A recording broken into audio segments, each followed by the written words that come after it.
আসসালামু আলাইকুম দর্শক। কথাটা বলতে চাইছিলাম হলো আওয়ামী লীগ সবচেয়ে ভালো যেটা সেটাও খারাপ আমতে। তো কথাটা বলার কারণ হলো ওই খুনি হাসিনার, পলাতক হাসিনার অবৈধ নির্বাচনের সংসদের যে স্পিকার ডক্টর শিরিন শারমিন চৌধুরী, তিনিও এই ক্ষমতার অপব্যবহার করে বিলাসবহুল অনেকগুলি ফ্ল্যাটের মালিক হয়েছেন। রাজধানীর রাজকের একটা প্লট হাতিয়ে নিয়েছেন এবং আরও হয়তো অনেক কিছু আছে আমাদের অজানা, যে অনেক লুটপাট সে করেছে। আবার অন্যদিকে এই ভালো ইমেজের অধিকারী, যাকে আমরা মনে করতাম একজন ভালো সৎ মানুষ, নারায়ণগঞ্জের মেয়র সেলিনা হায়াত আইভি, সেও আরেকজন দুর্নীতিবাজ লুটপাটকারী। তার নিজের নামে, তার ব্যক্তিগত সহকারীর নামে, তার ড্রাইভারের নামে, তার দুই ভাইয়ের নামে কোটি কোটি টাকার সম্পদ রয়েছে এবং সেটা মানুষের সম্পদ লুটপাট করা। তো এই কারণে বলছি যে সবচেয়ে ভালো আওয়ামী লীগটাও খারাপ মতে। আর আজকে একটা টকশো দেখলাম, সেই টকশোতে এক সন্ত্রাসী, ওর কথাবার্তাও সন্ত্রাসীদের মতো এবং গুন্ডার মতো, নাম হলো ডক্টর সিদ্দিকুর রহমান। সে বলছে এই জুলাইয়ের বিপ্লব বা জুলাইয়ের আন্দোলনে যারা সমন্বয়ক ছিল বা যারা অংশগ্রহণ করছে তাদেরকে ঘরে ঘর থেকে খুঁজে বের করে তাদেরকে বিচার করা হবে। এবং এই জানোয়ারটা বলছিল আবার যে এই বিপ্লবের পরে 10,000 আওয়ামী লীগের নেতাকর্মীকে হত্যা করা হয়েছে। তো আসলে আওয়ামী লীগ কোনো ভালো মানুষের দল না, ভদ্র মানুষের দল না। ওইখানে যারা যায় তারা খারাপ হয়েই যায়, অথবা ভালো মানুষ গেলেও খারাপ হয়।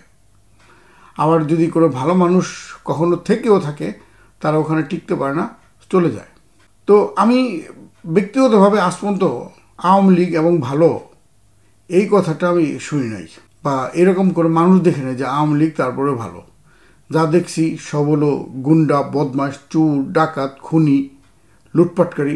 আপনাদের মনে আছে এই মানিক, সেঞ্চুরি মানিক, তার সেঞ্চুরি কিন্তু ক্রিকেট খেলে রান করে না। আপনারা অনেকে হয়তো এই ইতিহাস জানেনও না এবং সেই ইতিহাস ঢাকা পড়ে গেছে।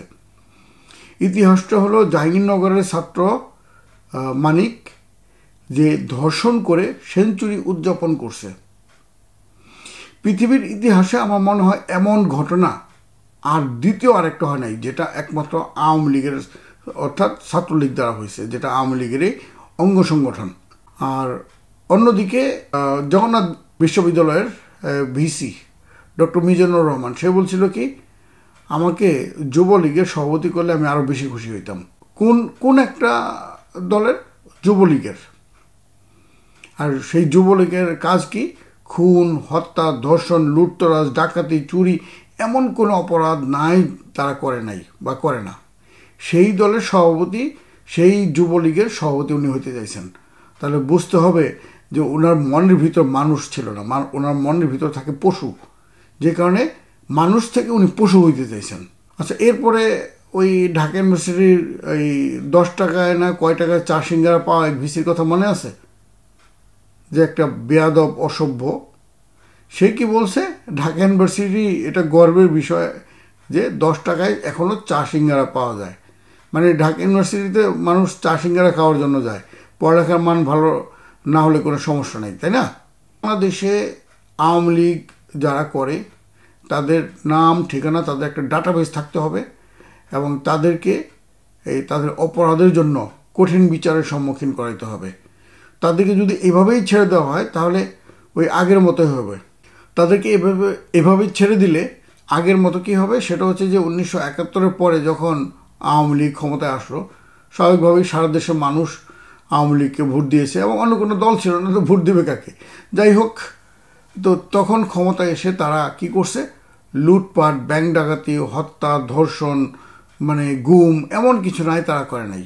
তো সেই ঘটনাকে তখন তারা ধামাচাপা দিয়ে ফেলছিল।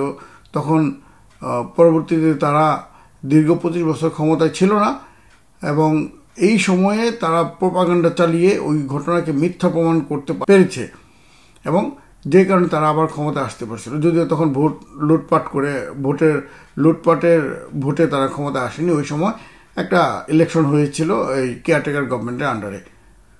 পরবর্তীতে 2008 সালে যখন তারা ক্ষমতায় আসলো, ক্ষমতায় ওই সময় আসাটা তারা যদি ইলেকশন ইঞ্জিনিয়ারিং নাও করতো তখনও ক্ষমতায় আসতো।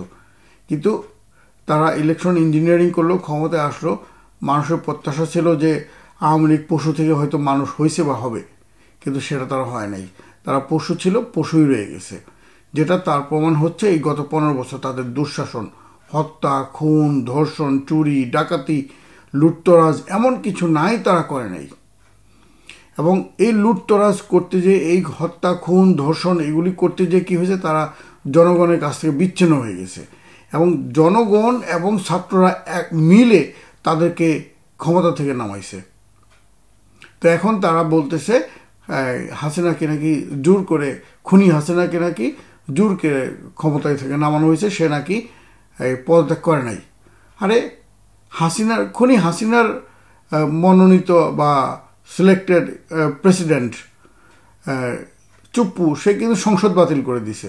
তো যখন সংসদ বাতিল করে দেয় তখন তো পদত্যাগ করার দরকার নেই, সবই পদত্যাগ হয়ে যায়। সেই সংসদে আর কেউ থাকে না বাকি। আচ্ছা যাই হোক, থাকলেই বাকি। যদি হাসিনা পালায় যেয়ে থাকে, পালালো কেন? পদত্যাগ না করে পালালে সেও তো সে পলাতক প্রধানমন্ত্রী। তো পলাতক প্রধানমন্ত্রী তো হইতে পারে না। এমন না যে অন্য দেশের কোনো শত্রুরা আক্রমণ করছে তাকে পালিয়ে যেতে হয়েছে, তা কিন্তু না। দেশের জনগণের ক্রোধের কারণে তাকে পালাতে হয়েছে। তো সেই ক্ষেত্রে তো সে পলাতক। তো পলাতক হলে তো তার পদত্যাগ এমনিই হয়ে যায়। আর যখন এ ধরনের বিপ্লব সংগঠিত হয় তখন পদত্যাগ করারও দরকার পড়ে না। তখন তাদেরকে জনগণের পিটুনির লাথি দিলেই তারা পদত্যাগ হয়ে যায়। তো যদি পদত্যাগ নাই করে থাকে তাহলে থাকতো, দেখা যেত জনগণের সামনে সে থাকতে পারে কিনা। সেটা কিন্তু থাকে নাই। পদত্যাগ করে সে পালাইছে কি, তার এই বাপের পৈতৃক দেশ ওই দেবদাস চক্রবর্তী, মনে আছে? দেবদাস চক্রবর্তী পরবর্তীতে কি হয়ে গেল, শেখ মুজিব হয়ে গেল। শেখ মুজিবের নানার পরিচয় যদি এটা না হয়ে থাকে, কেউ যদি প্রমাণ করতে পারেন যে শেখ মুজিবের নানা এই বাংলাদেশের কেউ, এবং তার বিস্তারিত কোনো তথ্য কেউ দিতে পারেন, তাহলে তখন বলবো দেবদাস চক্রবর্তী না। তো সেই দেবদাস চক্রবর্তীর পৈতৃক ভূমিতে চলে গেলেন শেখ হাসিনা। কি না, টাকলা মোমেনের কথা শুনছি না, যে বাংলাদেশ ভারতের সম্পর্ক আসলে স্বামী স্ত্রীর মতো। তো আসলে বাংলাদেশ ভারতের সম্পর্ক স্বামী স্ত্রীর মতো না, বরং হাসিনা এবং ভারতের সম্পর্ক স্বামী স্ত্রীর মতো। তো যেহেতু শেখ হাসিনার জামাই নাই আর মোদির বউ নাই, তো এই হিসেবে আমরা ধরে নিতে পারি সে তার জামাইয়ের কাছে গেছেন, স্বামীর কাছে গেছেন। তো যাই হোক, সেই স্বামীর কাছেই গেছেন। বিয়ে যখন হয়ে যায় তখন স্ত্রী আর জন্মস্থানের ঠিকানায় থাকেন না, এবং সেখানে সেই পরিচয় আর তার পরবর্তীতে বহন করতে হয় না, সে চলে যান তখন তার জামাইয়ের জিম্মায়। তো ঘটনাটা তাই হয়েছে। তো যাই হোক, যেটা বলতেছিলাম দর্শক, যে আওয়ামী লীগ ভালোটাও খারায় মতে। আজকে আপনাদের সামনে কয়েকটা প্রমাণ দিলাম। সবাইকে অনেক ধন্যবাদ।